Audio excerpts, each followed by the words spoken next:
அஸ்ஸலாமு அலைக்கும். Welcome to சமையலும் சாத்தியமே. நாம் இன்றைக்கி பார்க்க போகிறது பேக்கரி ஸ்டைல் புட்டிங் கேக் தான் பார்க்க போகிறோம். இது பெரியவங்கலேருந்து குழந்தைங்க வரைக்கும் எல்லோருடைய ஃபேவரட். ரொம்பவும் டேஸ்டியாக இருக்கும். இதை வீட்டிலையே ஈஸியாக செஞ்சிடலாம். எப்படி செஞ்சுன்ட்டு பார்க்கலாம் வாங்க. This video is sponsored by Buymode Shopping App. Buymode Shopping application is one of the online shopping app. நமக்கு தேவையான க்ராசரிஸ் ஐட்டம்ஸ் எல்லாமே இங்கே இருக்குது. ஒரு தடவை போய் பார்த்து ஆர்டர் பண்ணுங்கள். உங்களுக்கே ரொம்ப பிடிக்கும். சீப் அண்ட் பெஸ்ட்டாக இருக்குது அண்ட் குவாலிட்டியும் சூப்பராக இருக்குது. டிஸ்கிரிப்ஷனில் ஆப் லிங்க் கொடுத்துருக்கேன், போய் இன்ஸ்டால் பண்ணிக்கோங்க. நான் ஒரு பாக்கெட் ப்ரெட் எடுத்திருக்கேன். நல்லா ஃப்ரெஷ் ப்ரெட்டாக எடுத்துக்கோங்க. இது இப்போ டோஸ்ட் பண்ணி எடுத்துக்கலாம். அடுப்பில் ஒரு பேன் வச்சுட்டு இதே மாதிரி போட்டு லைட்டாக டோஸ்ட் பண்ணி எடுத்துக்கோங்க. ஆயிலெலாம் எதுவும் போட்டுறாதீங்க. ஓரளவு செவந்து வரணும். இந்த அளவுக்கு டோஸ்ட் பண்ணால் போதும். நம்ம இதை எடுத்துக்கலாம். பாருங்கள், இந்த அளவுக்கு டோஸ்ட் பண்ணிக்கலாம். இதே மாதிரி எல்லா ப்ரெட்டையும் நான் டோஸ்ட் பண்ணி எடுத்துக்கிறேன். நான் ஒரு மிக்ஸி ஜாரில் சேர்த்துக்கிட்டேன். இப்போ இது பொடி பண்ணி எடுத்துக்கலாம். ரொம்ப பொடி பண்ணிடக்கூடாது, கொஞ்சம் குறப்பாக இருக்கணும். பொடி பண்ணிவிட்டு காமிக்கிறேன். மிக்ஸி ஜார் தண்ணி இல்லாமல் நல்லா ட்ரையாக எடுத்துக்கோங்க. நான் பொடி பண்ணி எடுத்துக்கிட்டேன். பாருங்கள், இதே மாதிரி பொலப்பாக இருக்கணும். பிரெட் க்ரம்ஸ் மாதிரி ரொம்ப ஃபைனாக பொடி பண்ணிடாதீங்க. இந்த அளவுக்கு ரெடி பண்ணி எடுத்துக்கோங்க.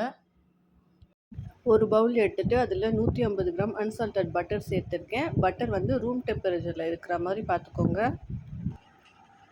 இப்போ இதை ஒரு பீட்டர் வச்சு பீட் பண்ணிக்கலாம். இப்போது 200 கிராம் சர்க்கரை எடுத்து வச்சுருக்கேன். அதை கொஞ்சம் கொஞ்சமாக சேர்த்துட்டு பீட் பண்ணிக்கலாம்.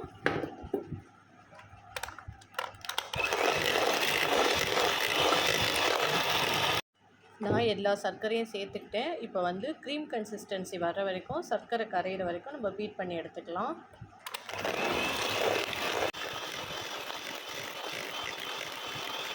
க்ரீம் கன்சிஸ்டன்சி வந்துருச்சு. சர்க்கரையும் ஓரளவு கரைஞ்சிருச்சு. நம்ம மற்ற சாமான் போட்டு பீட் பண்ணும்போது இன்னும் கரைஞ்சிரும். 3 முட்டை எடுத்திருக்கேன். ஒரு முட்டையாக சேர்த்து பீட் பண்ணிக்கலாம்.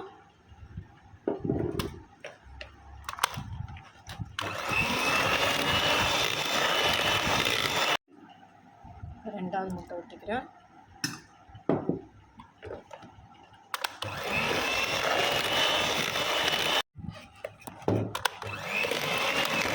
இந்த அளவுக்கு பீட் பண்ணிக்கிட்டோம். இப்போ அரை டீஸ்பூன் அளவு வெண்ணிலா எசன்ஸ் சேர்த்துக்கிறேன்.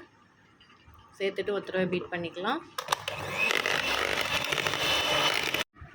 3 டேபிள் ஸ்பூன் அளவு டெசிகேட்டட் கோகோனட் சேர்த்துக்கிறேன்.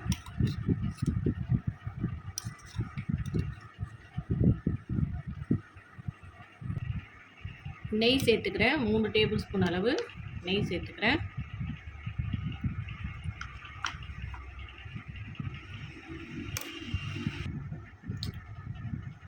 கண்டென்ஸ்டு மில்க் ஒரு 3 டேபிள் ஸ்பூன் அளவு சேர்த்துக்கிறேன்.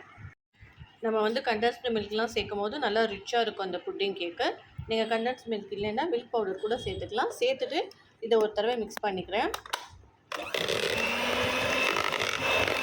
நான் மிக்ஸ் பண்ணிக்கிட்டேன். இப்போ ஒரு 1/4 டீஸ்பூன் அளவு ஏலக்காய் பவுடர் சேர்த்துக்கிறேன். இது வாசனை நல்லாயிருக்கும். சேர்த்துட்டு நல்லா மிக்ஸ் பண்ணி விட்டுக்கோங்க. 2 ஸ்பூன் அளவு மைதா மாவு சேர்த்துக்கோங்க. நான் அது மறந்துட்டேன். சேர்த்துட்டு மறுபடியும் ஒரு தடவை பீட் பண்ணிக்கலாம்.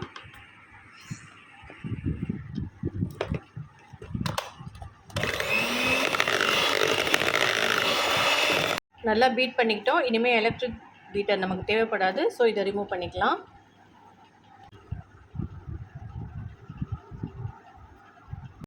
இப்போது பீட்டர் ரிமூவ் பண்ணிட்டோம். இப்போ நம்ம அரைச்சி வச்சுருக்க ப்ரெட்டை ஸ்பேச்சுலா வச்சுட்டு தான் மிக்ஸ் பண்ண போகிறோம். பீட்டர் யூஸ் பண்ணக்கூடாது. ஸோ கொஞ்சம் கொஞ்சமாக சேர்த்து ஸ்பேச்சுலா வச்சுட்டு மைல்டாக மிக்ஸ் பண்ணிக்கலாம். ஒரே திரியாக சேர்க்காதீங்க. கொஞ்சம் கொஞ்சமாக சேர்த்துட்டு மைல்டாக மிக்ஸ் பண்ணிக்கோங்க.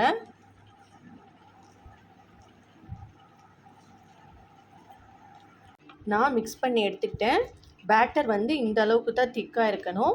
உங்களுக்கு ரொம்ப திக்காக இருந்துச்சுன்னா நீங்கள் ஒரு 2 டேபிள் ஸ்பூன் அளவு பால் சேர்த்துக்கோங்க, பிரச்சனை இல்லை.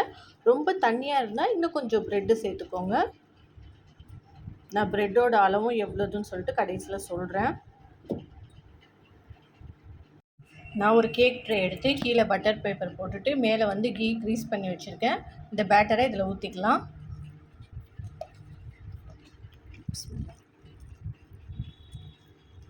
பாருங்கள், இந்த அளவுக்கு திக்காக இருக்கணும். இதுதான் கரெக்டான கன்சிஸ்டன்சி.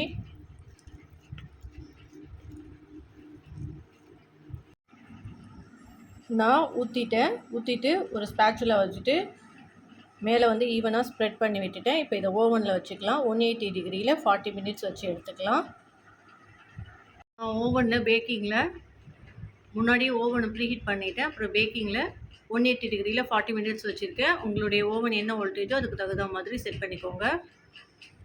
எனக்கு 40 மினிட்ஸில் சூப்பராக ரெடி ஆகிடுச்சு. மேலே கோல்டு கலரில் சூப்பராக செவந்து வந்திருக்கு. இது நல்லா ஆறட்டும். ஆறின பிறகு வந்து நம்ம ஒரு பிளேட்டுக்கு மாற்றி கட் பண்ணி பார்க்கலாம்.